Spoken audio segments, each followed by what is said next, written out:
Parsha. So welcome back to Parshas Yisro.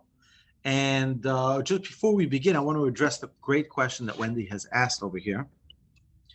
So the question was asked at the end of last week's Torah portion, why was Amalek created if they were going to be destroyed? So the answer that many of our sages give to this is because they're an example of two things. Number one is don't mess with the Jews. All right, what did they really do? They just started up with the Jews. Oh, we have to erase them and eliminate from the history of the world. Get rid of Amalek and just destroy them, wipe them out. Wherever you see them, whenever you see them, take them out. So there's something called a moment of passion.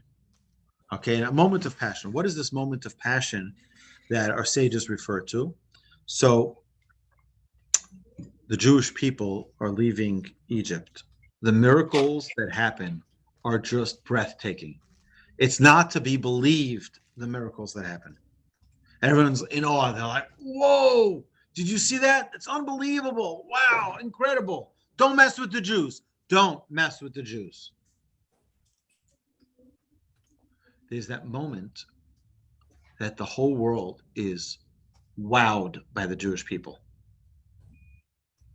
There's this passionate love for the Jewish people or fear of the Jewish people.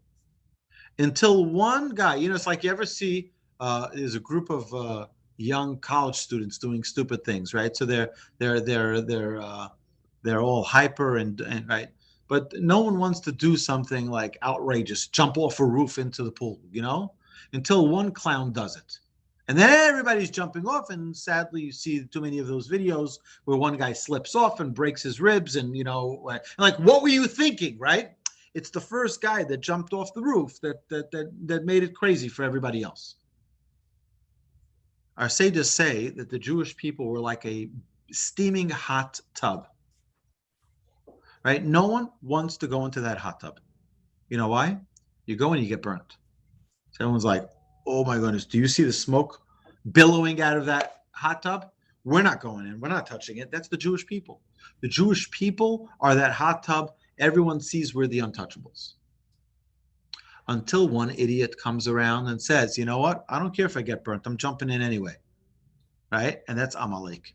He jumps in. What happens after that? Everybody else says, oh, he jumped in, he got burnt. Okay, so maybe I won't get burnt. But I'm not afraid to jump in anymore. It's like it used to be that 8 minutes was a fast mile until someone broke the record and became a 7 minute, and then a 6 minute, and then a 5 minute, and a 4 minute mile, right? It's like, whoa. And each one was like, it can't happen. Nobody can do it faster than 4 minutes. But then one person does, and then you have the floodgates open. Amalek was that nation that said, when the whole world was terrified of the Jewish people, they said, we're going to jump in. We're going to shave away a layer of fear from the other nations. You want to know why the Muslims don't have fear of fighting with the Jews? Because of the Amalekites. Do you know why the Christians? Yes. Do you know why the Christians don't have fear of messing with the Jews and murdering millions and millions of Jews? Because of Amalek. Amalek was the one who started. He was the first one to say, after the entire world was like in awe of the Jewish people, oh my goodness, don't mess with the Jews. They're the untouchables. Amalek says, we're going to jump in and cool it down so that everybody can now attack. No one's going to win. At the end, nobody's going to win. But still, it's going to cool off the fear. And that's why Amalek is so strongly, hated in our Torah. Okay. Wait. So one second. That all the Muslims and all the Christians are Amalek? No, I didn't say they're Amalek. I said that the reason why they start up with us is because Amalek cooled off the fear of messing with the Jews. But how do we recognize Amalek when we see him? Okay, so that's a different question. It's a good question. Okay, So now we begin, my friends, Parshas Yisro, which is this week's Torah portion. It's the 5th portion in the book of Exodus and the 17th portion in the Torah. And there are 75 verses, 1,104 words, and 4,022 letters. And there are 3 performative mitzvahs and 14 prohibitive mitzvahs. So let's begin. Yisro heard the news. He got the message. What was the news? What did he hear? Right? This parsha is named for Yisro because Yisro reacted and became a Jew. How many times do we hear a story about a crisis? Oh, like, okay, big deal. Not my business. It's not my fight, not my battle to fight, right? It's like, leave me alone. It's not my problem. Yisro taught us a very important lesson. He saw something and he says, I gotta do something about this. I'm not going to just read the paper and say, oh, okay, interesting story. Next. It's a very important spring into action. You're inspired about something, do something. That's why the Torah is given in a portion named who's not even a Jew. At the time, he wasn't yet Jewish. Why? Teach you something very special about him. He taught us what it means to be inspired and spring into action. Do something about it. You get inspired, you hear a lecture, you hear a class, you watch what's that guy, the motivational speaker? No, not me. Robbins. Oh, Robbins, there we go. Okay, right. Tony Robbins. That's right. So what is, people go and people pay a fortune of money to get inspired and to be motivated, and that's it. I'm going to go get him, right? And then what happens? People go back a second time, and a third time, and a fourth time. I thought you were inspired the first time. No, but what was the problem? Why were people not inspired? They were inspired. They're missing one ingredient, the Yisro ingredient. Put it into action. Actionable items. Inspiration is great, but that's not going to save you. Inspiration alone is not going to help anyone. Inspiration and action. I'll give you an example. You go to a lecture that's going to talk about how to be a good spouse. If you don't leave with actionable items of how to be a better spouse, in 3 days you'll be back to where you were. But if you take even small atomic sized, like a microscopic steps to change, your life will never be the same. You need to have actionable items, and that's what the first lesson that Yisro taught us. The second is the power of listening. Right? We also have Yisro heard. You know what else we heard? We heard it says, because it says Vayishma Yisro, and Yisro heard. You got the message. You know what else is going to be heard this week's Torah portion? The Ten Commandments. 10 Commandments. 10 Commandments. Better use your ears and listen. Don't just hear it. Listen. You got to take it in. Take it in. What's the message here? So Moshe reviews the miracles in detail, and Bnei Yisrael rejoice.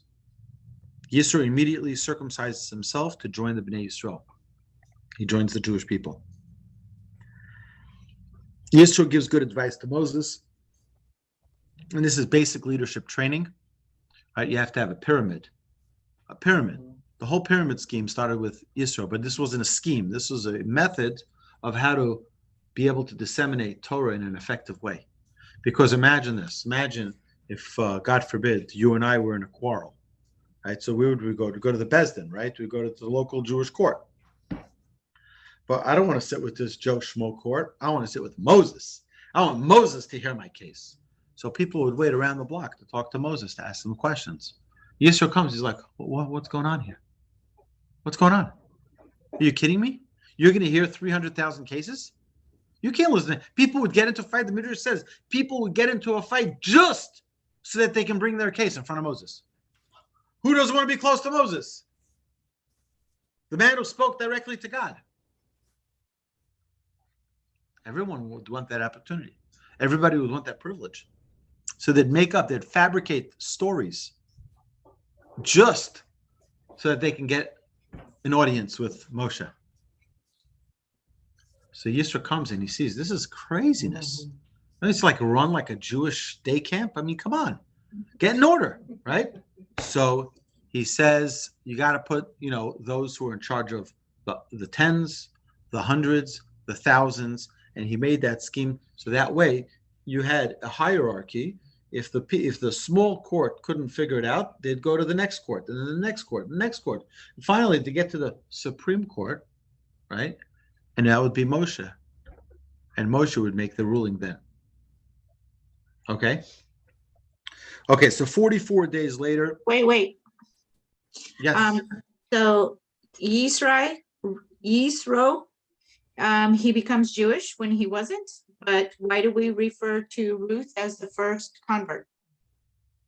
She's much later, yes? Well, yes. I'll tell you why. Because there wasn't yet a Jew till Mount Sinai. So really, even Moses wasn't yet a Jew. He was a Hebrew. We were all called Hebrews. Avram Ha'ivri, right? They were all Hebrews. At Mount Sinai, when we received the Torah, that's when locked in, everyone is Jewish. But Yisro wanted to do something, put himself into the position of being a Jew. So he's circumcised to say, I'm like everyone else right now. I'm in, I'm all in. And that's, by the way, he did a concrete action to solidify his commitment. Very important thing. Okay. Thank you. Okay, answered your question? Fabulous. 44 days later, they arrive at Sinai, and they rest up from their journey, day 1. Day 2, the Jewish people decide that they want the Torah and demand to hear Hashem's voice. We want to hear his voice. We want to hear what he has to say, God himself. Moshe, the 3rd day, Moshe makes a border around Mount Sinai. The 4th day, the Jewish people go to the mikvah and prepare themselves. The 5th day, the preparation continues. And then on the 6th day of Sivan is when the Jewish people receive the revelation at Mount Sinai. Now, we have to understand about this revelation. We can talk about this for the next 100 years, and we still won't adequately address everything that transpired. But if we could just for one moment realize that this is the only event in history that there was a godly revelation to a multitude of people at the exact moment that God said he will reveal his secret to the world, to the Jewish people. So imagine this. Imagine, we spoke about this when we talked about the 13 principles of Jewish faith. We talked about how prophecy is a true prophecy if the prophet foretells every detail and the action unfolds in the exact detail that the prophet declared it. If one detail is off, one minor detail even, it's not a prophet, false prophet. Here, God says on this day, at this time, exactly at this location, this is when I will reveal and my voice will be heard. And the Jewish people, as they heard God's voice, they all died. They died. It's like, imagine you take a balloon and you blow up the balloon, right? So typically, you know how far to blow it up. You blow it up more. Keep on blowing it up, right? What happens? It's going to pop, right? It's going to explode. That was the Jewish people getting that infusion of holiness. Don't forget where they were 44 days ago. They were in Egypt. They were Egyptians, so to speak, for 210 years. Here they're getting to become the highest level human being, like this in one instant. There's an explosion that they couldn't handle. It's too much, too quick.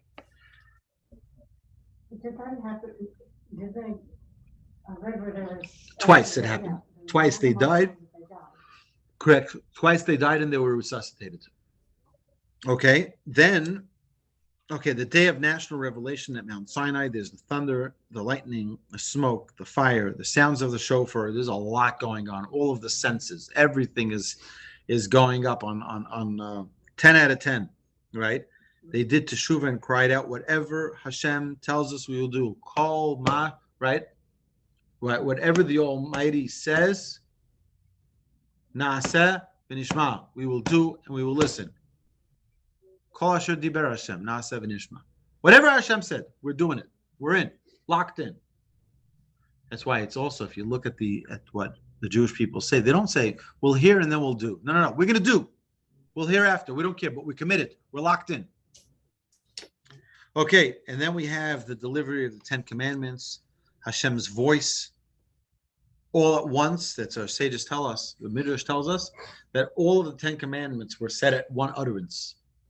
One, right? So imagine like you hear, I am Hashem your God, together with, you shall not have another idol before me.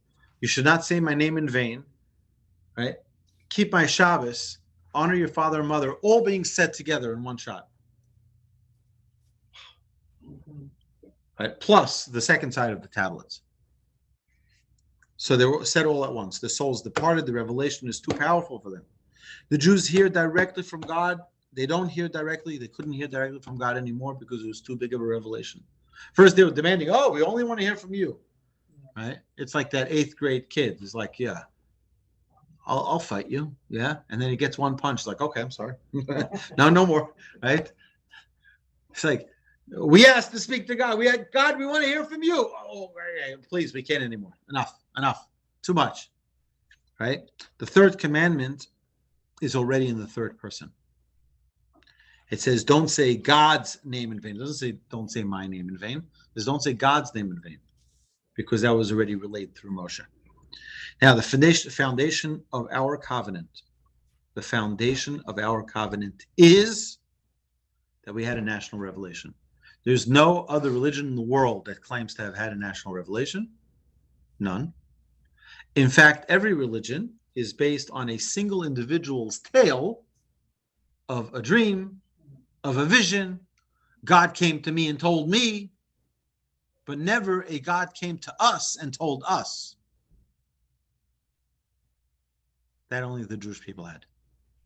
Only the Jewish people had a direct revelation with God revealing himself directly to the Jewish people, to the entire Jewish people. Then Moses ascends to receive the rest of the Torah, which is the oral explanations, meaning we have been primed and convinced our whole lives that Midrash, like you asked before, Anne, Midrash is just that's a bunch of rabbis wrote stories, and we don't know if it is true, if it isn't true. No, that's not true. That is heresy. What it is really is the oral Torah that was given to Moshe at Mount Sinai, just like the rest of the Torah. Halacha was also given, even though it was written later by Rambam. That's what was reassembled by Rambam. The Talmud was also given to Moses at Mount Sinai, and so is the Mishnah, and so is the Shulchan Aruch, and so were all the great books of our sages. They were also given at Mount Sinai. So why did we get them? Why are they called the oral law? Oh, you want to learn them? You're not going to get them in a book. You can't just go to a library or to a bookstore and just buy it and have it on your shelf and never look at it again. Oh, you want to learn it? You have a rabbi you can learn it from. The rabbi will tell you exactly the way he learned it from his rabbi. And that's why we have that magnificent, unbroken chain of transmission. It's exactly why we have it. To know that the Torah we're learning from the rabbis here at Torch are not the rabbis making up things. There's a source for every single word. My dear friends, have a terrific Shabbos. Thank you so much for joining me here tonight. It's a real privilege. Laila Tov. Shabbat Shalom. Bye, Rabbi Wolbe. Bye-bye. Thank you so much. Have a great night. Rabbi. Thank you. Thank you. It was a wonderful evening. Thank you. Bye.